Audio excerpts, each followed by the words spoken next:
A propósito del juego de palabras por el blanqueo que empieza a discutir el Senado en el día de hoy, donde el oficialismo unificó posturas y criterios, veremos con qué éxito, un éxito relativo en términos prácticos a mi gusto al final del camino, pero en todos los casos la idea de retomar iniciativa política, que hay que ver después si prosperan diputados, que hay que ver si llega al recinto la semana próxima o dentro de 15 días.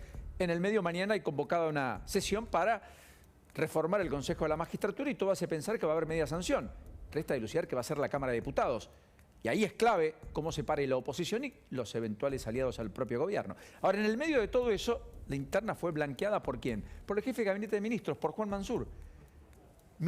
Jefe de Gabinete de Ministros que dijo explícitamente: esperemos que las diferencias se resuelvan entre Alberto Fernández y Cristina Kirchner a la brevedad. O sea, el propio jefe de gabinete les está pidiendo casi en público al presidente y a la vice que resuelvan sus propias diferencias, además de reconocer efectivamente que las diferencias son expuestas, son explícitas, más allá de que nos habíamos dado cuenta. Jefe de gabinete que llega por una crisis, después de una carta, donde Cristina Fernández de Kirchner incluso lo menciona, diciendo que él puede ser el jefe de gabinete, concediéndole el perdón después de haber sido el factotum de ese peronismo no kirchnerista que el 17 de octubre del 2018, busquen la foto, quiso el 17 de octubre del 2018 construir ese peronismo no kirchnerista que sepulta al kirchnerismo, que sepulte a la cámpora y que le dé competitividad electoral a otros sectores. Estaba Scioli, estaba Massa, estaban los gobernadores. Por aquel momento estaba la CGT. Todo lo que hoy está más cerca de Alberto que de Cristina o que volvieron con Cristina. En muchos casos los que volvieron con Cristina. Bueno, lo cierto es que Mansur aparece explicitando la interna. ¿Fue el único? No. Siguieron Axel Kicillof. No tenemos que tener miedo de enfrentar intereses, dijo el gobernador, tratando de aclarar ayer sus dichos. Y repitió que la situación social en la provincia no da para más. Y además, escuchen, dijo esto sobre una discusión central que Cristina Fernández de Kirchner dijo a fines del año pasado que había que dar en el sentido de que los salarios tienen que ganarle ¿a qué? A la inflación. Porque si no hay poder de compra recompuesto, no hay economía sostenible ni sustentable. Y en particular en la base de sustentación política del propio kirchnerismo. Y lo dijo así. Porque tenemos una situación donde la gente va recuperando el trabajo, eso es innegable, sí. Pero el sueldo con los aumentos de presión que se van a alcanzar. Obvio. Eso es lo que yo marqué. Que estamos en una situación muy delicada donde hay que reforzar todo lo que tiene que ver con las políticas estatales de mejora de ingresos y de administración de precios. Sí. Kicillof está diciendo a la vieja usanza y con la vieja receta, al estilo de lo que pidió Moró ayer, hagan algo con los precios, pongan precios máximos, pongan topes, etcétera, pero al mismo tiempo hagamos algo desde el lado de los ingresos, que es un nuevo IFE, lo había pedido Moró, un ingreso familiar de emergencia, algún aumento de emergencia, símil del bono a los jubilados de 6.000 pesos que van a empezar a cobrar a partir del 18 de abril, solo los que cobran la mínima y un poquito más, aquellos que llegan hasta poquito más de 38.000 pesos, generando siempre esa distorsión en ese achatamiento de la pirámide y esa cuestión poco feliz a mi gusto de que el que más aportó y el que más hizo para tener una jubilación mejor, después termine siendo castigado, no premiado, y termine empardado con aquel que hizo aportes muy menores en el transcurso de su vida laboral. Más allá de todo eso, además de Kicillof, también apareció Máximo Kirchner. Anoche fue a Merlo, estuvo con el propio Pablo Moyano, no sé si tenemos alguna de las imágenes, estuvo el flamante titular de la UOM, el que le arrebató el cargo al propio Caló, Forlán, y allí con Forlán, con el propio Kicillof que estuvo allí, esta es una imagen, Máximo Kirchner le mandó un mensaje al propio Alberto Fernández. Dijo, desde ese lugar, yo lo vi a Néstor, que no nos vengan a explicar lo que son situaciones difíciles. Yo lo vi a Néstor y yo lo vi a Cristina. No nos vengan a explicar lo que son situaciones difíciles. Casi se lo está diciendo Alberto Fernández, que trata de justificar todo el tiempo las decisiones que toma en virtud de la urgencia imperiosa que tiene de tomar decisiones, la necesidad que tiene de tomar esas decisiones y, por sobre todas las cosas, la situación difícil por la que se atraviesa. Así que en ese contexto, insisto, la interna del Frente de Todos está absolutamente blanqueada. Es más, Larroque, que recién veíamos ahí, el ministro de Desarrollo Social de Kicillof, termina ya retuiteando lo que el propio Kicillof había advertido por la mañana respecto a que la situación social no da para más. Miren el tuit. En la provincia de Buenos Aires no puede haber ajuste. Lo pone entre comillas, que es lo que dijo Kicillof. ¿Y qué es lo que supone el kirchnerismo que viene con el acuerdo con el fondo? Que no validaron, que no acompañaron y que no votaron. Y que, es más, Máximo Kirchner, el cristinismo más duro, votó lisa y llanamente en contra. Ni siquiera se abstuvieron. Que ese acuerdo con el fondo implica un ajuste.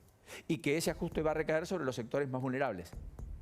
Sobre los asalariados, sobre el cuentapropista y sobre los sectores más desprotegidos.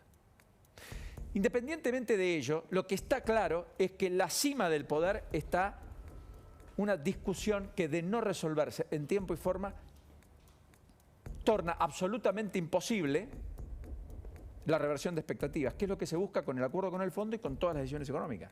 Y si no hay reversión de expectativas, difícilmente el escenario pueda ser diferente. El acuerdo con el fondo terminó licuándose. Hoy el riesgo país en casi 1.750 puntos básicos, las expectativas no se revertieron, la situación es tal vez tan tan delicada como antes, pese a que el escenario financiero es infinitamente distinto y pese a que en la economía sobran efectivamente pesos y la paz cambiaria que se alumbra por estas horas a propósito de un dólar paralelo en torno a los 195, 196, que es el valor mínimo del 2022, pero nadie sabe si finalmente no estamos llegando al piso y si el dólar no está agazapándose hasta un nuevo despegue. En medio de esta interna blanqueada, el segundo de los ejes es, finalmente, otra vez hablamos de desestabilizar, porque la reacción que unifica al oficialismo es el otro, es el destituyente. Ni siquiera hoy es Macri, es la sociedad que le reclama, siempre y cuando la sociedad que reclame sea una sociedad contestataria para con el kirchnerismo. En este caso, ¿quiénes? Los productores del campo una vez más. Y el vocero, una vez más, Pablo Moyano.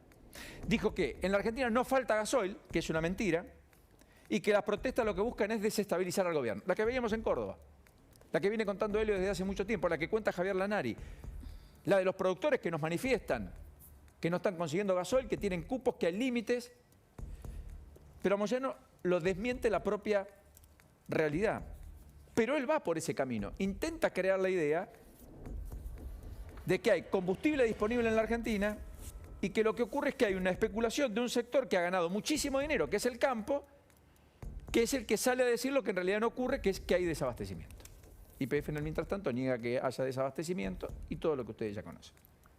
Pero no hay Infinia, diésel, no hay diésel. Es un cartel cada vez más recurrente.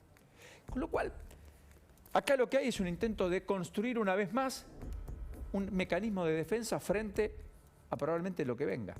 En el medio Guzmán está viajando a Brasil mañana, en el medio se va a un acuerdo con Chile, con Brasil, con Bolivia para tratar de tener provisión, porque se des cuenta que finalmente va a haber cuello de botella, y en el medio el propio Matías Culfas la semana pasada reconoció que ante los industriales de la Unión Industrial Argentina terminaron hablando de cómo va a ser ese cuello de botella y cómo van a administrar la escasez. ¿Cómo se va a definir a quién cortar primero? En la eventualidad de que esos cortes de energía se produzcan, de que no haya gas para todos en el invierno y que naturalmente haya afectación en la producción que después termine redundando en un sobrecosto en precios en los productos o en el riesgo de abastecimiento. Y el tercer eje, ya más corto, porque lo vamos a hablar durante mucho esta tarde, es la educación, que en primer plano pone otra vez la discusión el ministro Persic diciendo que va a elevar al Consejo Federal de Educación la iniciativa de que en las escuelas haya al menos una hora más de clase para los chicos en primaria. Y la verdad, en todos los casos, me parece que vamos a coincidir.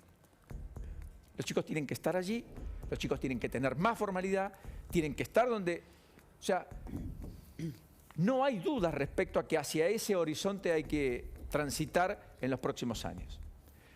Dicen que va a poner 18.000 millones de pesos, que la otra mitad la deben poner las distintas jurisdicciones, empiezan las primeras fricciones. Todo puede ser atendible. Ahora, la cantidad es una discusión, luego viene la calidad, y lo pongo entre comillas, porque estamos todo el tiempo peleándonos acá, en la cantidad de plata, la cantidad de fondos, la cantidad de infraestructura, la cantidad de escuelas, la cantidad de pupitres, la cantidad... O sea, todo es cuantitativo, cuántos preceptores hay, cuántos docentes tenemos, cuántos dan clases, cuántos dejan de dar clases. Ahora, la calidad la tenemos que discutir rápido. Ojalá podamos hablar un poco con el ministro de esto, porque yo creo que esta secundaria discusión, que es tan imperiosa como esta, hay que darla cuanto antes mejor. Porque después si no puede aflorar alguno que diga, bueno, ¿y más tiempo y para qué? Y ya lo hemos escuchado hasta el hartazgo, ¿no? Querido Javier